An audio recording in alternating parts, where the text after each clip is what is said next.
Mike is a serial entrepreneur, started and ran businesses in several Asian countries, including China, Singapore, and Vietnam.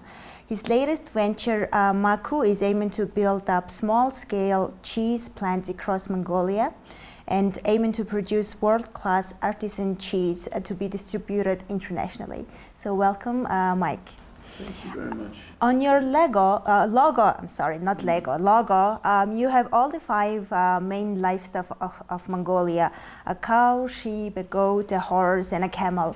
Mongolians do milk all these animals. So are you planning to make cheese out of all these animals' milk? Yes, in fact, we're already making cheese from most of those animals. Last year we made the world's first factory in camel cheese, for example. Yeah, I saw that. That's a great news. Yeah, congratulations. Thank you. This year we made our first goat cheese from Mongolia in the Gobi region, called Gobi Caprino. We've also made the world's first yak milk cheddar. Okay, please explain a little bit about your business model, because you're called Mongolian Artisan Cheese Makers Union, right? Right. But you, as I understand, you're also a producer and sort of a dealer. Please explain the company. The company is based on a concept that I began to develop when I was working in a very different business situation in China. The idea of trying to exploit rural milk, especially what we call summer milk, the milk of the 100 days of summer, when animals tend to be congregated in large valleys. Herders, these are nomadic pastoralists who are bringing their animals together in grassland areas in a kind of predictable way, but often very far away from Ulaanbaatar, and otherwise in situations where it's not easy to exploit that milk in conventional ways. If we put a cheese plant there, we can, within, say, a 10-15 kilometer radius, use the milk of those nomadic animals to make some of the world's best cheese. For this coming year, we have a new project in Batsumbur, which is also in Tuvimog, north of us, north of Ulaanbaatar. There we are investing ourselves in a larger cheese plant that will also have an affinage cellar, and we'll have a national training center for cheesemakers. We aim here to develop a truly world-class industry of artisan cheesemakers who will be able to not only do what people do in Europe and France, but to do more, because we have wild grasses, we have nomadic animals, we have a totally organic environment, and we have animals that other people don't have. Millions of livestock, right? Millions, but we have yaks, we have camels. You mean the variety? We have the variety, yes. And we can even mix and match milks. We can do all kinds of things that in some cases have not been done before. Right now we're working on a new project, which I also hope to start this year in the Gobi, with a Mongolian local entrepreneur who already has his own camels and already has his own small dairy herd, and has a very nice kind of oasis situation.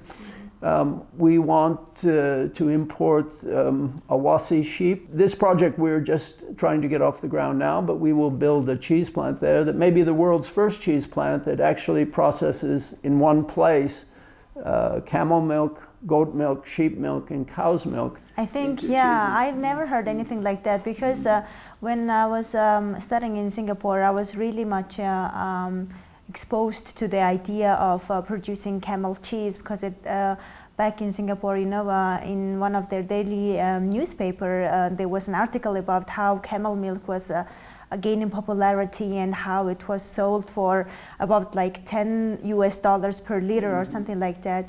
And that idea made me feel like, you know, I should research more, because we have hundreds of thousands of camels back in Mongolia, and you know, if we could produce some type of unique product out of these animals, that could provide lots of opportunities for the local herders. Yeah, so this sounds like dream come true for camel herders and maybe for many other Mongolis as well. I'm not the best guy to go out 1,000 kilometers from Ulaanbaatar and start making cheese.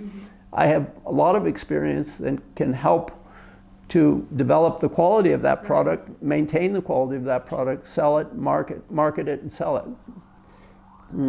So what we're trying to do now is to build out on this small network we have. We have a plan to build 100 cheese plants. And that doesn't mean that I'm going to go out or Maku is going to go out and invest in 100 cheese plants. We may invest partially in those cheese plants, and we may invest in some of them only. But we want to be a facilitator with people who also want to be facilitators of developing this business. This is the way I worked in China. I never went to somebody and said, I'm going to buy your business. You have a business, I'm going to work with you to make your business more successful by creating a kind of a win-win situation where you do best what you do at the local area and I do best what I do at the center. We are trying to develop, putting a lot of attention on developing affinage facilities. For example, I mentioned the new Batzenburg plant we are making. It will have as one aspect the building of a large 300 square meter affinage cellar that will be sophisticated enough that we can bring cheeses in, not just from, we can store their cheeses, not just from that plant, but from other of our cheesemakers. Ultimately, this will be a role that Maku will play. It will help to solve some of the problems of quality by taking possession of the cheeses at the end of the summer and having dedicated experts to manage the aging of the cheeses into the fall and winter months. This solves another kind of problem that has stopped cheese making from developing here. It is the problem of how do you get your money out of the cheese. The biggest cost of making cheese in these rural environments is the cost of milk. Even though our milk costs are low, I think in some cases they're among the lowest in the world. But for the small cheesemaker, he has to pay for that milk before he gets any income from his cheese. And that can limit how much cheese he makes just because he doesn't have enough operating capital to finance the milk. Right, and he would need hundreds of liters of milk to produce a certain amount of cheese, right? The general ratio, if we're using cow's milk, it varies from one animal to the other, but this is a good example. If we start with about 10 liters of milk, we will end up with 1 kilogram of cheese. So if I'm going to make 10 tons of cheese in 100 days of summer, I need 100,000. I need a million liters of milk. I have to pay for that milk. Most of that milk I'm getting from nomadic pastoral families, and generally I'm buying from the mothers of the families who are taking care of the milking with their children who are often home from school. And why are they doing this? They're doing it generally to make money to give to those kids to go back to school in the fall. So, and I know this already personally, that if you don't have enough money to pay those mothers by the 1st of September when the kids go back to school, you're in deep doo-doo, you know. So, and yet your cheese is not, you may have a little bit ready to sell, but your major sales are going to come much later.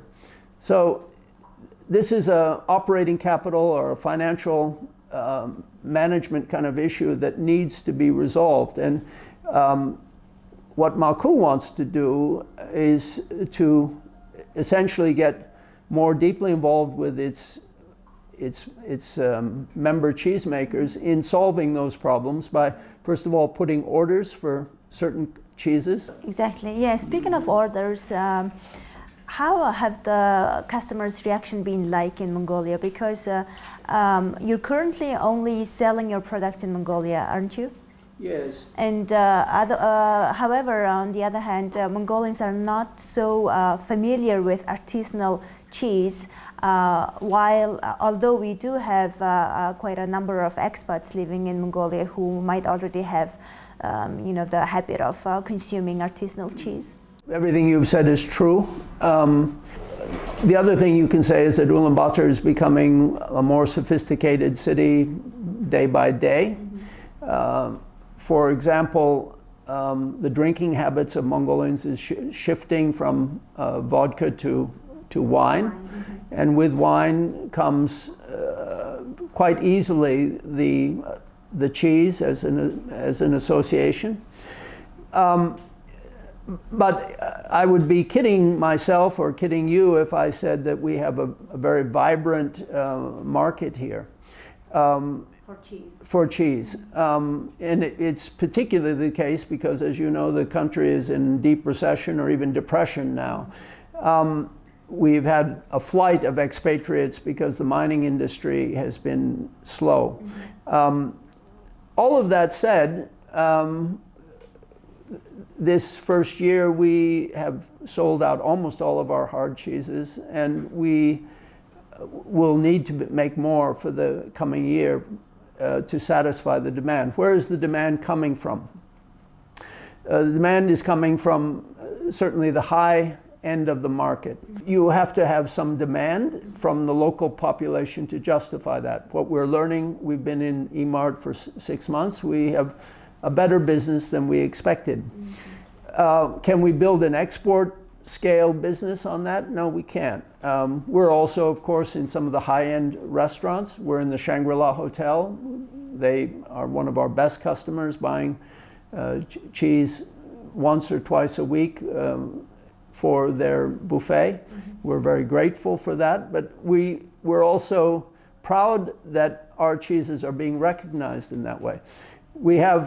We also do direct sales, and we have a growing direct sale. We deliver to homes and to offices and to embassies and so on, and we're very fortunate to have a growing demand from that segment. Yeah, that's very good to learn. But despite your insufficient maybe amount of production to export yet, as you just mentioned, have you received any interests from overseas markets? Yes, we've received a lot of interest from overseas markets, and we're trying to solve the problems to export now. And what I was alluding to when I said that we cannot grow this business off of the domestic market is that we need to open export markets within 1 or 2 years, or we will be stuck with too much cheese and too small a market. Even if the market, local market, begins to expand over the next year or two, it's unlikely to expand sufficiently to absorb all of our cheeses. The markets that are showing the most interest in our cheese are the Russian market. Ironically, almost as soon as we opened our doors, we had a 10-ton sale to Moscow, but we could not execute it. Oh, no. And we've still not been able to execute it because of lack of these health and hygiene phytosanitary protocols between Mongolia and Russia. We are working on those now. Similarly with China, we have if we target just a few of the big cities in China, we have enough demand there to consume all the cheese we can produce. We have been working on the Japan market. We're making a lot of progress in Japan. I will go to Japan. I've been invited to go to Japan this coming month to introduce our cheeses. And this is after sending samples for the last 6 months or so. We are working on the Hong Kong market. And we want to start on the Korean market. In fact, we've identified not countries as much as cities. We've identified 20 cities that are accessible to us either by direct air or by rail connection in our vicinity that are potential markets for our cheese. And if we can open just one market this year, I think we will have created the hole in the dike that will eventually become a flood. And exactly. Our plan, if we are able to execute it, calls, as I said, for building a network of 100 small cheese plants that will produce about 1,000 tons of cheese in a summer or in a year, most of it in summer cheese. And the interests coming from the overseas markets, have they been mostly triggered by the idea of the cheese were made in Mongolia, which simplifies which is a symbol of organic land, maybe one of the most untouched places, etc. Or was it the idea of the cheese being produced from milk from different animals? No, I think you can't sell bad cheese. I mean, people taste the cheese and they like the cheese, first of all. But of course, the story, the marketing story is very important. People assume almost that this cheese is organic, that it's exotic, and it's interesting for that reason. But at the same time, I know this very well because I'm involved in sending samples all the time, and people will say, well, we like this cheese, we don't like that cheese, or this one. It is much more granular than just selling, the pastoral tradition of Mongolia. It's really about good cheese making, and of course that quality originates and the ability to differentiate the quality of the taste of this cheese, or the uniqueness, it originates back in that story. I mean, if the cheese is coming from a yak, it will taste different than a cheese coming from a cow. Exactly. It still has to taste good. Yeah. But the fact that it is unique, that it's a kind of cheese that you cannot get from somewhere else, makes it easier to penetrate markets. What about the pricing? You said Mongolia can offer, maybe can be one of the countries with the lowest cost of supply, milk supply. Will that affect the pricing in a favorable way? No, remember, yes, the cost of our milk is low, but many of our other costs are high. One of the main reasons is that the scale of our production is very small in each of these individual plants. They're also a long way from anywhere. You've got to move the cheese. Those costs are relatively high. So that lacking the ability to scale any individual production, we will never be able to produce cheap cheese here. But we don't want to produce cheap cheese. You want to produce good cheese. We want to produce cheese that sells at the high end of the world market, and sells at the high end of the world market not just because it came from Mongolia, but because it's among the best cheese made anywhere in the world. And we believe we can achieve that. And we have a lot of things going for us because it is coming from these remote locations and from exotic animals and so on. But it's still, ultimately, it has to be very good cheese that can compete at the high end of the market. But at the high end of the market, we are very cheap. We have the ability to provide high quality product at very affordable prices at the high end. The world market for cheese is somewhere between 20 and 30 million tons of cheese. Most of that cheese is what we call industrial cheese. We don't want to have any part of that business. We want to be part of the high-end artisanal cheese business, which, if you look at it right now, is actually the fastest growing segment of the cheese market in the world. Still small, but growing. Right.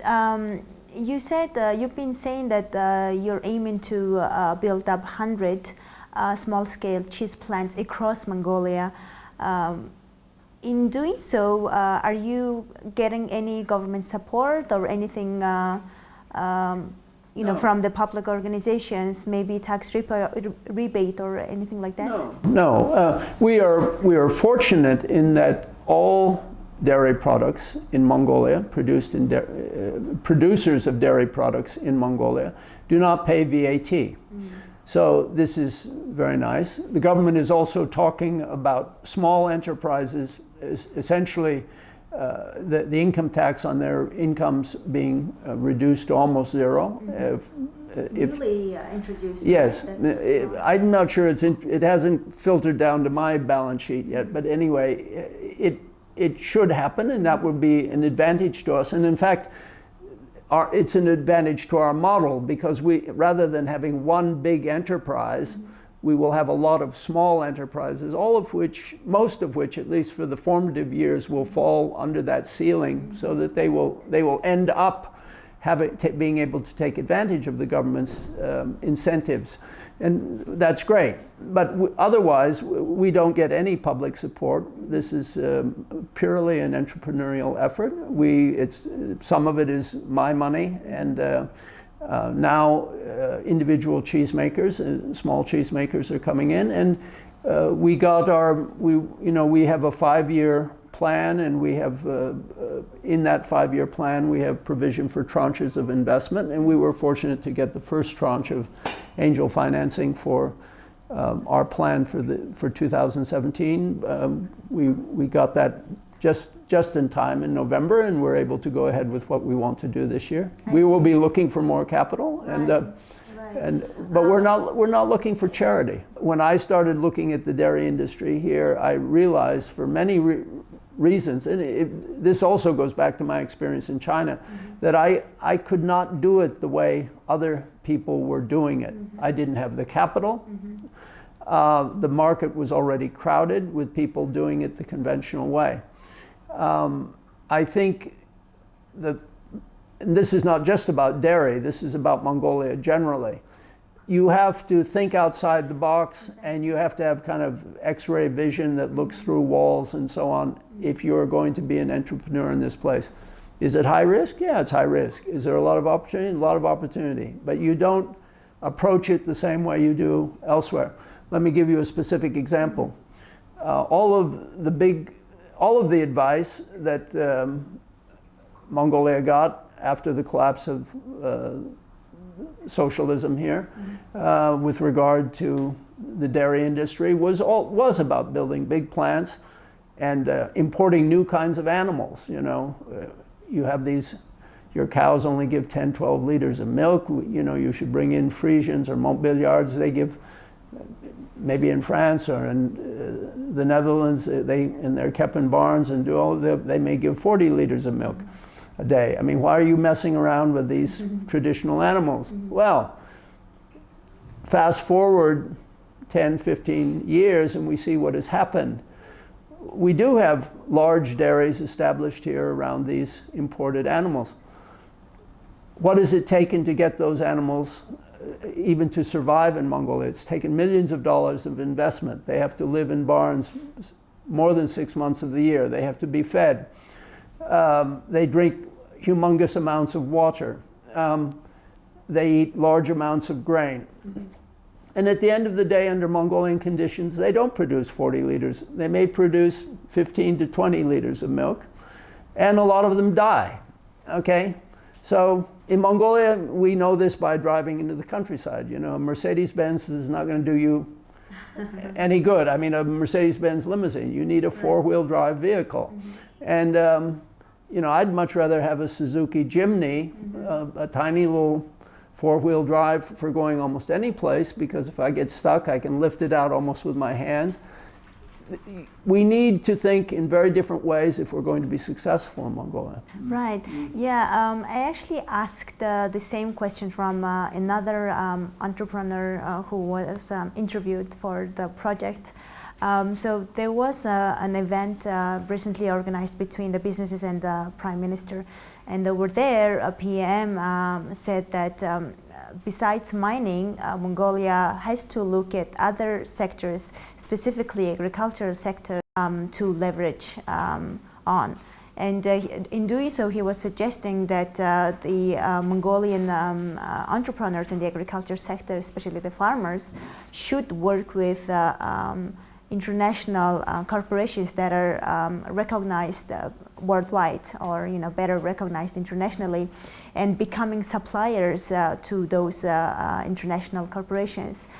So I was thinking, I was having this same feeling about his suggestion. Of course, maybe there can be some advantages for the local farmers in learning international standards from those kind of partnerships. But at the same time, do we have the capacity to keep up with the kind of volume or the kind of expectation these international corporations would be setting from their investment?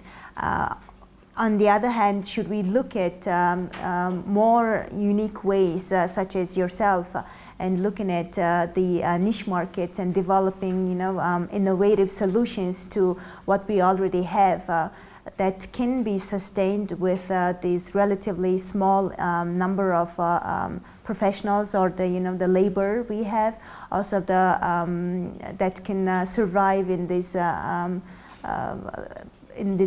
environment with lots of barriers, such as the lack of infrastructure. What would be your response to that?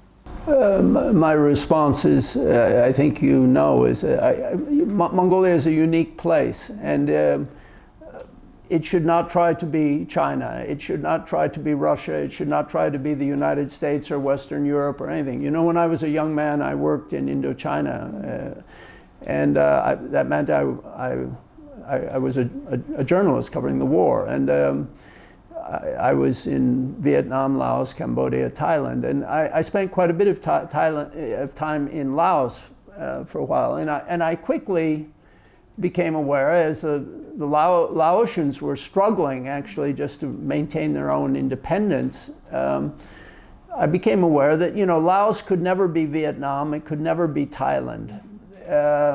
Laos could only be Laos. And Mongolia is a very similar situation to that. And what we should do is celebrate and use to the advantage of Mongolia what are Mongolia's comparative advantages. It has a great grassland commons, one of the biggest, least spoiled in the world. This is not only a national treasure, it's an international treasure that has value, not just as a monument to look at, but really as something to derive economic and social benefit from. And on that commons, we have a long tradition, history, culture of pastoral nomadism, of nomadic pastoralism, which is recognized almost as a kind of symbol of Mongolia. And from those animals, we have products. And those products are much more valuable than perhaps we think they are. There needs to be something of a paradigm shift in the way that Mongolia is approaching, especially the post-industrial world that we're entering now. We've missed the Industrial Revolution. Yes. It's over. Let's get on with being part of the future, not part of the past. Right. And to do that, we have to, in some ways, celebrate the fact that we kind of missed the Industrial Revolution. Everybody envies Mongolia. We have all of the stuff that everybody doesn't have now. Do you want to go and live in China? I lived in China for a long time. I speak Chinese fluently. I've spent much of my life with the Chinese. I don't want to live in China anymore. The whole process of industrializing China, of developing China, has been destructive to the environment and destructive to the culture and destructive to many of the things that people hold dear, especially the Chinese people hold dear. Mongolia should not pursue. This is a movement in the world now to get back to basics, to get back to natural foods. I think that is the opportunity for cheese making in Mongolia. Not only, I think it's actually an opportunity not only for the cheese making, but the whole sector, in the agriculture sector, yes. Farming, animal husbandry, etc. Yeah, we also are marketing honey. Starting to market honey very selectively from just two honey makers in Mongolia.